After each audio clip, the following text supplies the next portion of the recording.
Homecoming is always a bittersweet day, isn't it? You have pros and cons, I guess you could say. In our memory, I know many of you here, it wasn't too long ago, the seat that is now vacant next to you was filled with someone you loved. That is past. And it's heartbreaking when we think of those things here on earth. It's heartbreaking when we gather for another year and we think, man, if they could see, or man, if they could be with us, maybe if they could see the grandkids. But there is a pro to it, isn't there? That not only will we see them again if we are in Christ, we will spend eternity with them. And there's something intrinsically within us that longs for that day.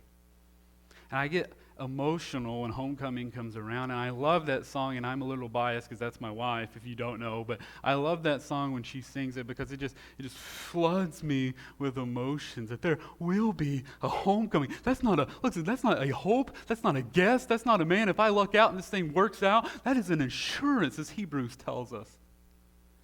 That is an invisible promise, a contract, an oath that we have with the Creator of the universe, that when we persevere, we will be reunited with not just the bride of Christ, but ultimately with God Himself. And He will reign and we will worship forever and ever, and pain and sickness and cancer and death will be no more. And if that alone isn't enough to get you just a wee bit excited this morning, that assurance of seeing your loved ones, that assurance of the death that clings to us, that is inevitable for us, the cancers, the sicknesses, the hospitals, the pain and sorrows that comes with this life, the grief. If the assurance of that forever being wiped away isn't enough to excite you and to motivate you and as an internal incentive for you to gather and worship your Creator, then beloved, I would severely warn you to check yourself. The Bible tells us we long for eternity with our Creator. And I want to just briefly be in Revelation today because there's something that I find so encouraging about the in particular chapter of Revelation 21. But before we get into this, I want to kind of simplify this for just a second, if you will, with a bit of an analogy. It's not going to be a hard one. You'll know exactly where it's going. But in pastoral fashion, what's a sermon without an analogy, right? So Ember and I have recently embarked on our own adventure. We are selling our house, and I don't know how many of you people have ever sold a house. It's the worst thing you'll ever do. You'll sign about 1,000 pieces of paper, and dates will get rescheduled, and you'll find things that was wrong with your house that you lived with for many years and didn't know was wrong, and it's wrong. And then more importantly, on top of that, after you get through that fun spot, you have to find a place to live. Then you have to get a storage unit, and I personally believe that if you own a storage unit company, you are not in Christ, because those people, those people know how to get you. If anyone here owns a storage unit company, check yourself. Then you got to do that, right? And then you got to go, and we're building a home, which is always fun, but I'm in the building industry, in the building commodity industry, so I know the pros and cons of it. And then there's always things with that and contractors, and it just seems like a really big incremental time of hassles. And we're just now finishing up the selling part of our home. I say that, knock on wood, if God forever shuns mercy, we have another day. We'll hopefully sell our home soon. We're supposed to sell it Friday and then Wednesday, and now we're supposed to close next Friday. So if I'm up here making the same analogy next week, it got rescheduled again. But it's been this process of time after time, and you guys know what I'm talking about if you've been through this, where it gets very discouraging. That hype and motivation that you had at first, where we're going to build our home, we're going to raise our kids, we got some land, that's all fun and dandy, but when the problems start hitting, man, you really lose that motivation pretty quick.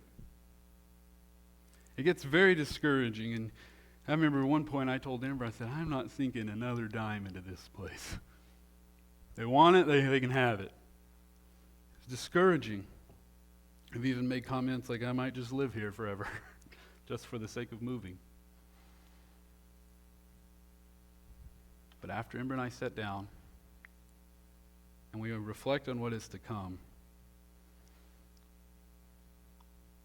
it's pretty easy for us to keep going, right? To persevere. There's something about this idea of forever home. You've seen it sold in Southern Living. You know what I'm talking about. We're bought into it too. This idea of a home on the land, raising your kids, being there, being forever.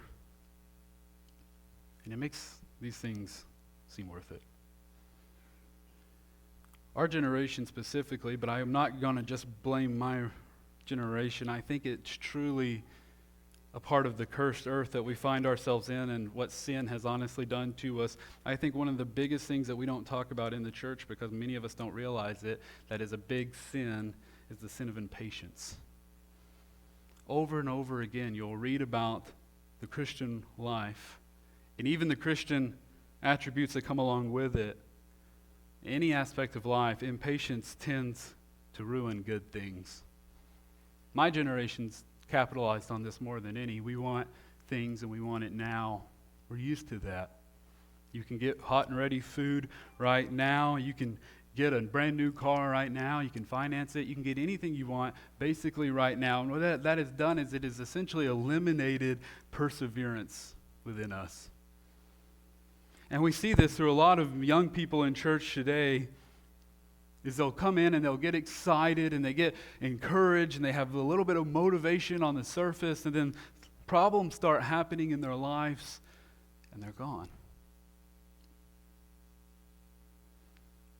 And what I think is so encouraging about homecoming is it's a reminder of not just the incentive that the Lord has put inside of us of a longing for eternity and the reverse curse of the earth, but I think it's a little bit more than that. It's physical encouragement for us now. It's the reminder that the pain that we've endured through loss, through suffering, through sickness, through pain, all of those things are going to be gone. And we come together as the bride of Christ and we celebrate our Creator. Because, beloved, the reality is that we don't like to admit is the only reason we have that longing anyways is because God loved us while we were yet sinners.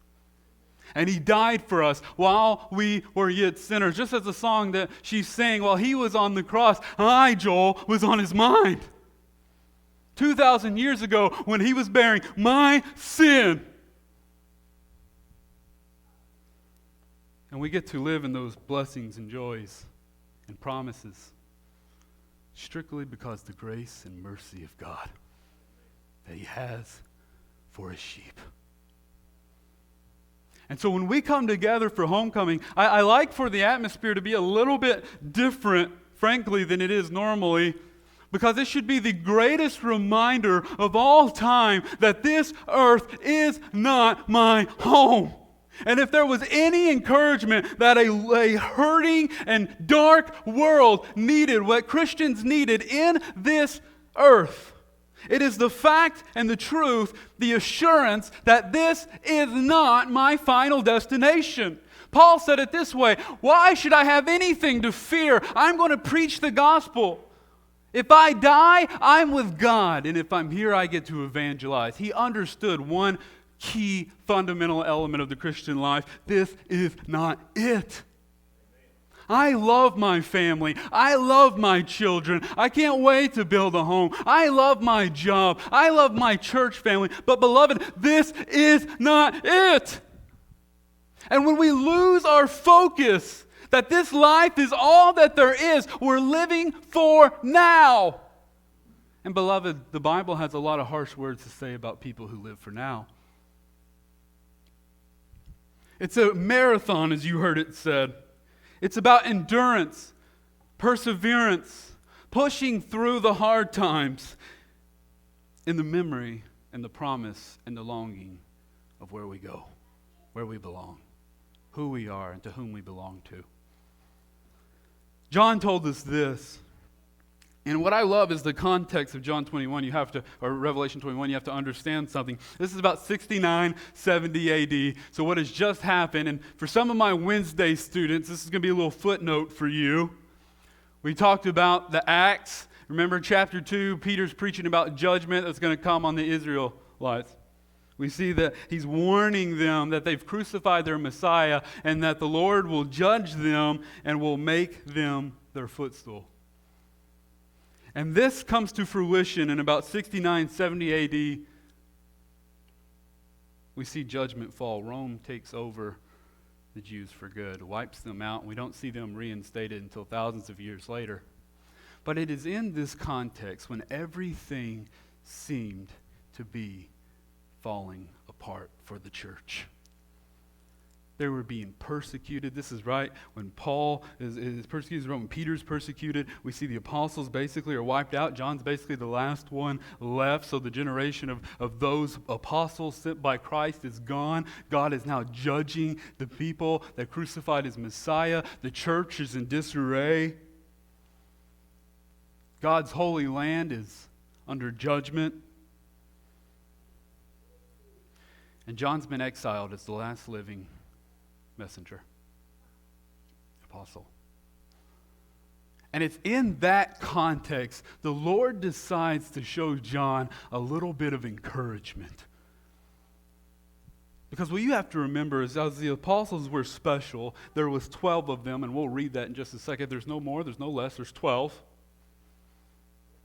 What John come to find is he found encouragement with what the Lord is about to show him. But it wasn't just for John's sake, beloved. It was to encourage the church. Read with me. Now remember, just again, I want to set the scene here. This is not the best time for the church. They need encouraging. They need to be reminded that they're not forsaken. They needed to be reminded that they weren't alone. They need to be reminded that the apostles that had just been martyred, they'll see again. And so the Lord shows John something. Read with me in verse 21. We're going to read a lot because I love this chapter and it's just really hard to stop. Then I saw a new heaven and a new earth. For the first heaven and the first earth had passed away, and the sea was no more. And I also saw the holy city, the new Jerusalem, coming out of heaven from God, prepared like a bride adorned for her husband. Now, when I'm reading this, I want you to just picture something with me.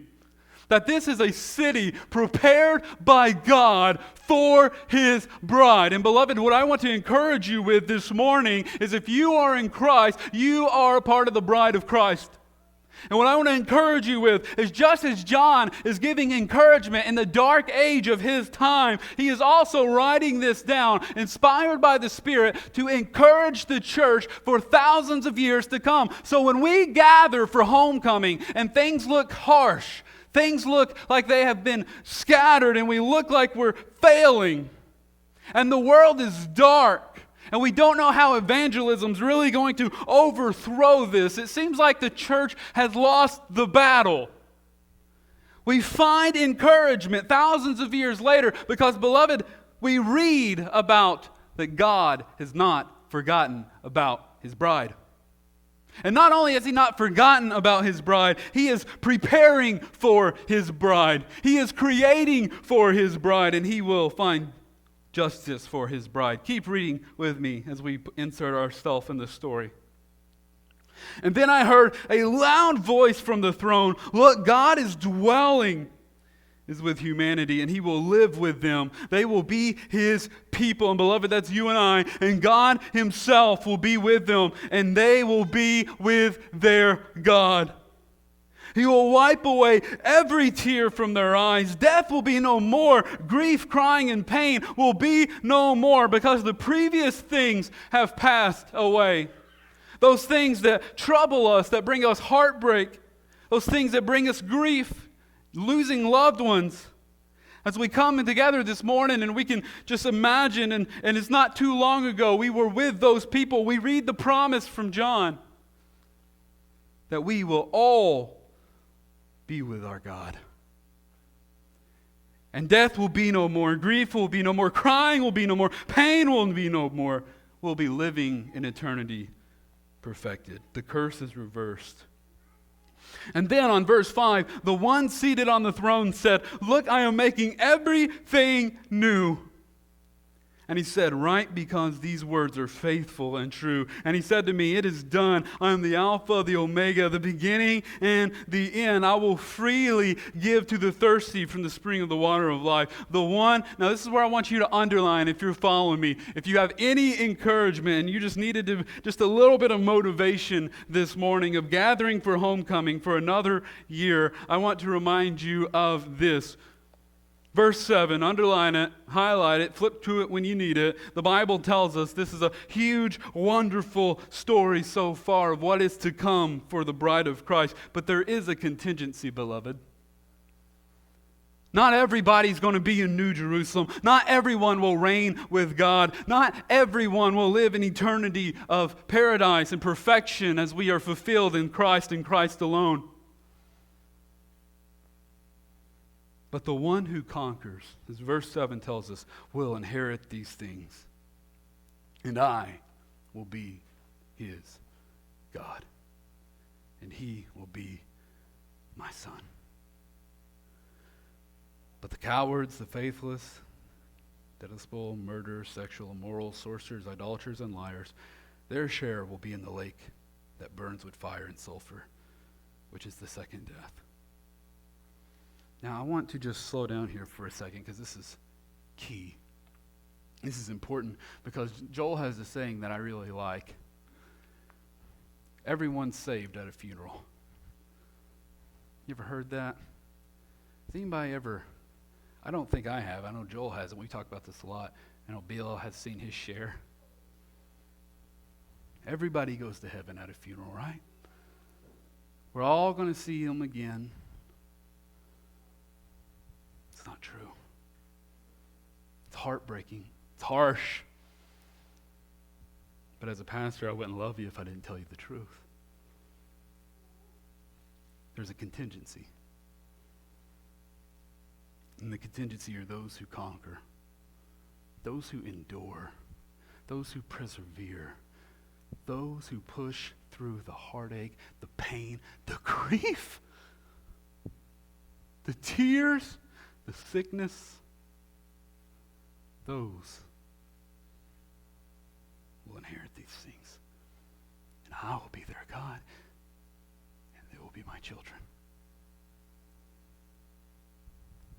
This church has seen a lot of struggle through the years. It's seen a lot of good things. It's seen a lot of highs. It's seen a lot of lows. And I know that I'm not the first pastor, and I know I won't be the last pastor who, for whatever reason, can't walk away. We're drawn to the ministry. There's something inside of us that won't let us give up.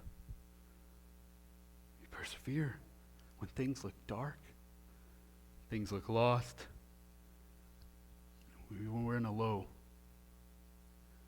We're reminded that there's something within us that pushes us forward. We're reminded of what is to come. And as we gather this morning, we read the words of John in a time probably worse in disarray than we are in now. His words are still applicable. The Lord watches his church. The Lord protects his church. He has not forgotten about his church. He's preparing a place for his church. A place where all the heartache will be no more. A place where Bill will be out of business. There will be no more funerals. We'll celebrate for eternity.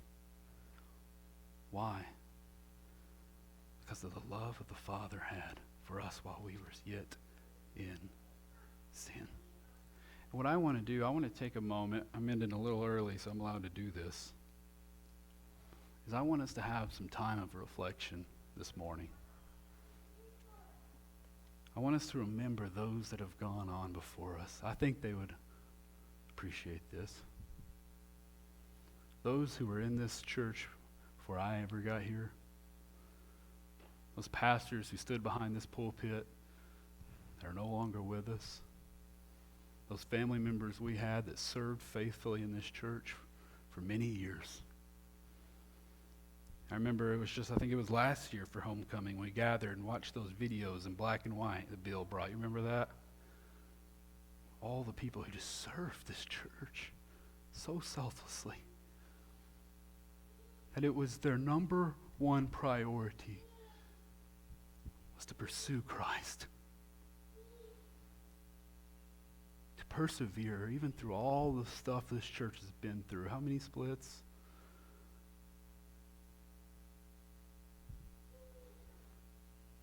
I think we owe it to them to worship this morning.